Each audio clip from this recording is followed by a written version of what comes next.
What's going on, you guys? Petplatypus here, and it's time to talk about Attack on Titan Season 2, Episode 4, or this would also be Episode 29. Well, this was quite the episode of Attack on Titan, and of course we had that M. Night Shyamalan twist ending at the end. Of course, I guess his twists are usually pretty shitty, and you can see them coming a mile away, and this one was actually pretty surprising, at least when I read it in the manga. I have read the manga, so I did know that this was coming, though there were a lot of things I did forget about, like that little bit of like Reiner backstory, which also interesting thing about that I'll get to in a minute.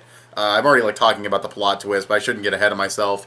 This episode is essentially just a big survive at the castle. It's like horde mode, kind of like a horde mode, survival mode thing in a video game where they just send waves of titans and they gotta like defend themselves and survive.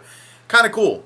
There's almost even this moment, go back and watch the episode, when the really short-haired scout lady dies. She saves the dude with the pompadour, and then she goes down the cliff, she's out of gas, and there's a bunch of titans around her. Tell me the music doesn't kind of sound like the game over in a video game. I don't know, I thought that was just kind of funny. But that could be just me. Speaking of which, yeah, characters do die. They're all fodder, so that doesn't matter, but they do die.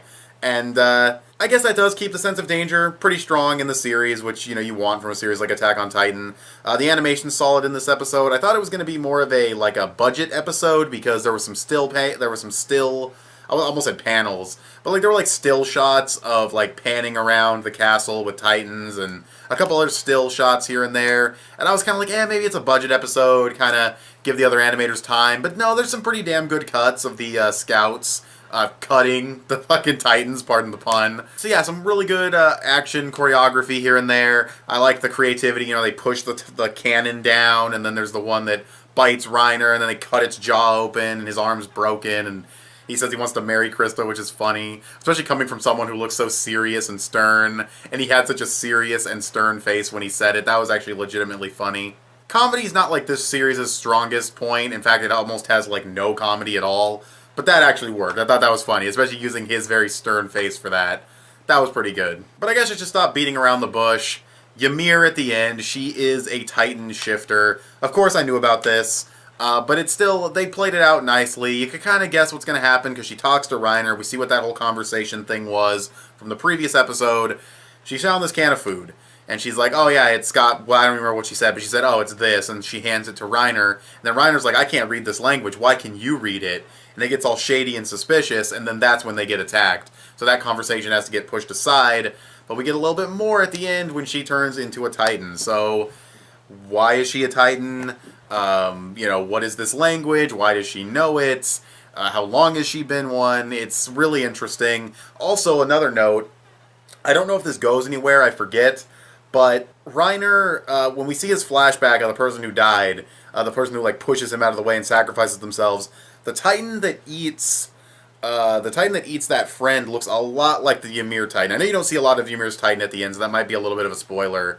But they look pretty similar once you see Ymir's Titan in full. If I'm remembering correctly, I could actually be giving you false information if I'm wrong, but I think they look pretty damn similar, and I forget if that goes anywhere. Not that I tell you if it does or not anyway, but still very interesting. Also giving him backstory, and it seems that him and other dude, however the fuck you say it, Bertolter, I don't fucking know. They've been hanging out for a long time. They've known each other a long time, so that's also pretty interesting. We also have the characters talking about how Coney's village and it was attacked, but there was no blood, so they go over that again.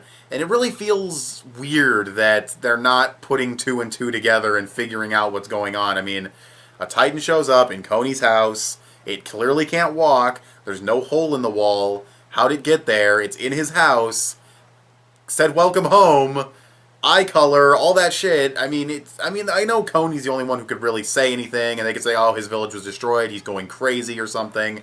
And even Ymir, it felt like when she was joking around, she was really trying to derail the conversation, and you see why towards the end of the episode. But yeah, it's a well-executed episode. There's subtle hints here and there. Good action. I like when they fight the Titans without 3D maneuver gear. Of course, the 3D maneuver gear always looks really cool and badass and flashy, but it kind of ends up being the same kind of thing. I mean, they cut the nape of the neck. I think it's really cool when they are more creative, like when they had to do the gun thing in like the first season where they all were in the little elevator and they all blinded the Titans and then they cut the necks, and here we had to push the cannon down and all that. Really cool, I like that stuff. And Sasha also in the last, not the last episode, but the one before that with the bow and arrow. I like when they fight the smaller Titans with like creativity and what they have around them, like with survival skills. I think that's really, really cool. It's not all 3D maneuver gear all the time, and I really like that. So it was a well-animated episode. Maybe not as good as some of the previous episodes we've had in the season, but still, it looks really good. It's Attack on Titan. The music choices are really good. Some characters die. They're not anybody important, but there's still a sense of danger there. And they got minor characterization, like the Pompadour dude wanted to get a drink. That's about it, but it's something, I guess. Kind of felt bad for him. Not really, though. And then the Ymir ending. That was crazy, obviously. And then obviously her and Krista have this history, apparently, because they made a promise on a snowy mountain.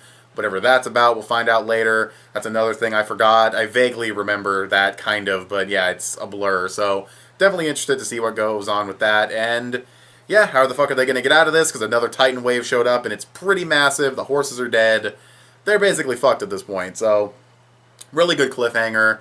I mean, of course, Ymir's going to go fight them, and obviously she's a Titan shifter, so she could probably do some damage, but still, it'll be interesting to see how they get out of this. And yeah, just a really solid episode. I'll probably give it a solid 8.5 out of 10. I thought it was a good to very good episode.